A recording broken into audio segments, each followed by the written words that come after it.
A good thing that could be cool would be like a tempo. Let's turn on the metronome. Let's try something like.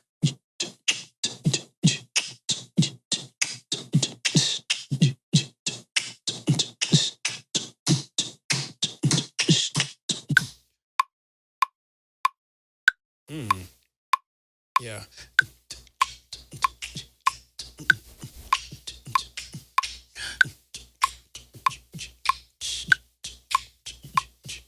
I'm going to record that. So I'm going to hit the recorded arm button. It's right beside the bracket, the right bracket. It's the slant. It's a straight line. I usually have my record button synced up to that. So here we go.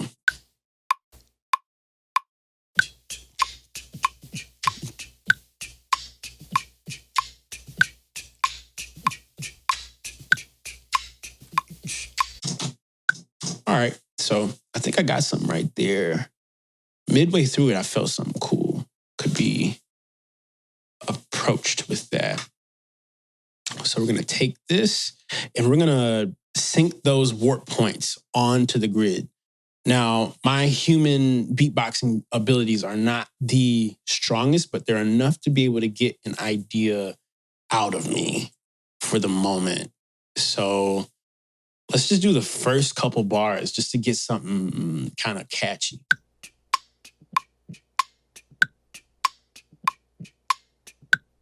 Let's modify it to 96. No, 95. Yeah. So one thing I usually do is I try to think in terms of musicality. And that's going to be the whole approach to this entire track. It's all musicality. Things that you possibly have listened to before. Me, I grew up listening to a lot of music, a lot of gospel, jazz, rock, hip hop, electronic music, you name it. So I'm just going to be pulling different areas of inspiration from all over the place and see what necessarily sticks out that I could implement. And so if you happen to hear me beatbox an idea, I'm describing what it could potentially be as far as the idea and the sound as well, because I could potentially hear what the sound could be. Think in terms of musicality. Think about what a band would do. Me, I'm a drummer. If you don't play instruments, if you don't play keys, if you don't play any kind of instrument of anything, watch one of your favorite musicians or watch your favorite artists and see that thing that they do very well and gravitate and grab one of those aesthetics. Like MJ, Michael Jackson used to be one of the best at beatboxing an idea that could be like, I want it to feel like shoom, but what is shoom, you know? So that's how I approach all of my music, is through musicality. So without further ado, let's see what this beatbox thing is telling us. I'm thinking some drums that kind of knock a little bit.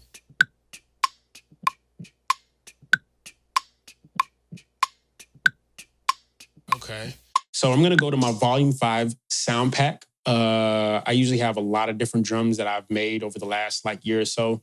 The current kit that I'm about to pull out of is Volume 5. So let's see what goes with this. So I'm going to play the track and go through the sounds as I play it to see what fits.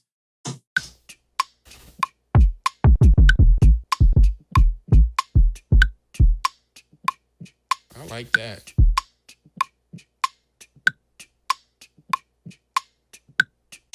Let's duplicate this, delete the audio track. That way I have another audio track to kind of mess with. I use everything in duplicates, by the way. So if I take a track, I'll usually duplicate that same track and use the same settings out of it, depending on what I'm trying to approach. So let's go and add that kick in. Lower that.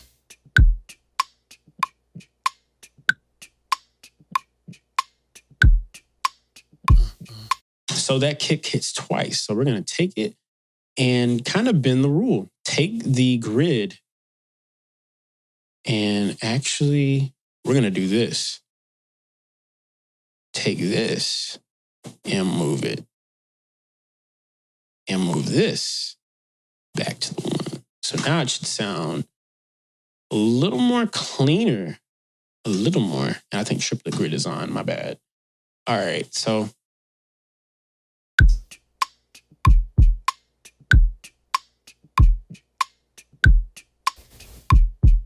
All right, so let's take that same kick and kind of modify it a little bit. Even with the pattern, what's that little backing beat? It's not even on the grid. It's a little behind it. It's a little small dynamic that gives it a extra boost of a rhythm. So I'm going to take that one and modify it just a smidge, not a lot, but just a smidge. And even by the dynamic, we're going to take the volume of it and drop it down here. So now it should sound like this.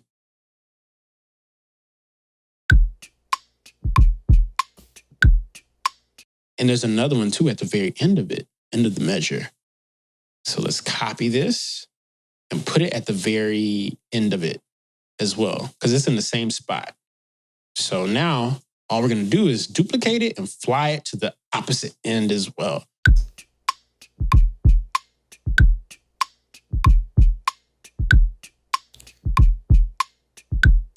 All right.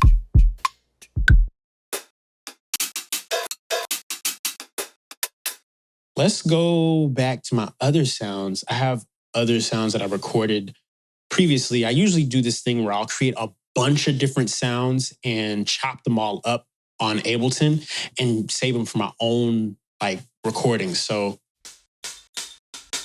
this is from the new pack that I'm about to come out with soon, called Volume 8 Fragments. And it's like one of those go-to hi-hat setups now. So it's not that sporadic as it used to be for my sound packs. But this here, I think might be what could be it. And I usually roll off the end on fades for one-shots. It depends on the one shot though. Like kicks, like this kick drum here is absolutely perfect, but the hi-hat is something that I think still has the ending of it. So I like to roll it off so it's just a clean one shot. So we're gonna lower that. And even so, turn that off.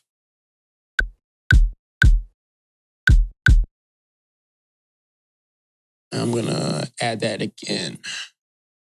So now we're going to take this and lower it even lower. So now it's going to just sound like a dynamic that's kind of moving up and down for the hi-hat. So drummers typically approach it like, so now it's like,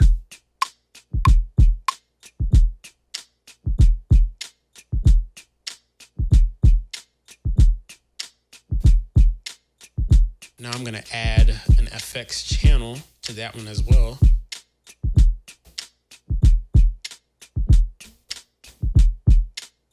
To the hi-hat. And we're going to move from there and kind of fill it out.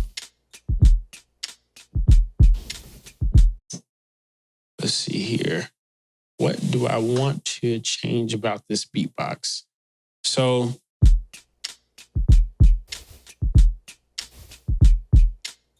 I have a sample delay on here. I use sample delays to kind of give some sort of latency or drag to certain pieces of a loop without manually taking the loop and moving it. Sample delay is a really good substitute for that approach.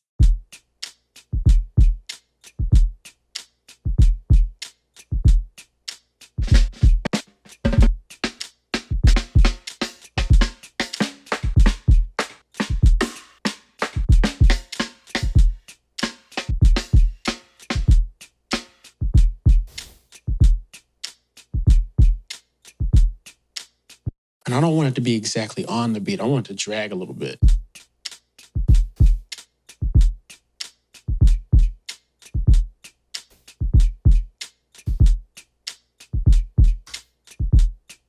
So we're going to look up that hi-hat.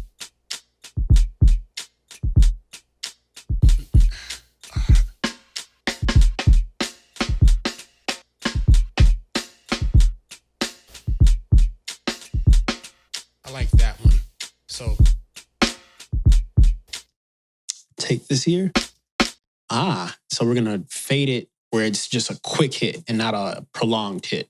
That's the great thing about quick edits and fades on Ableton. You can kind of do it on the fly without having to render stuff.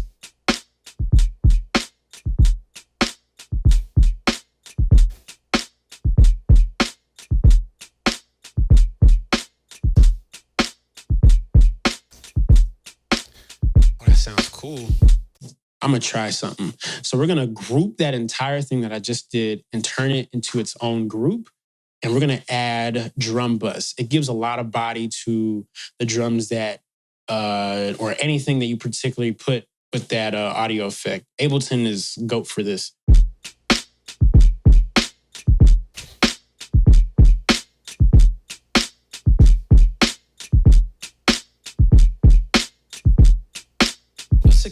Let's extend that drum loop to 4 bars.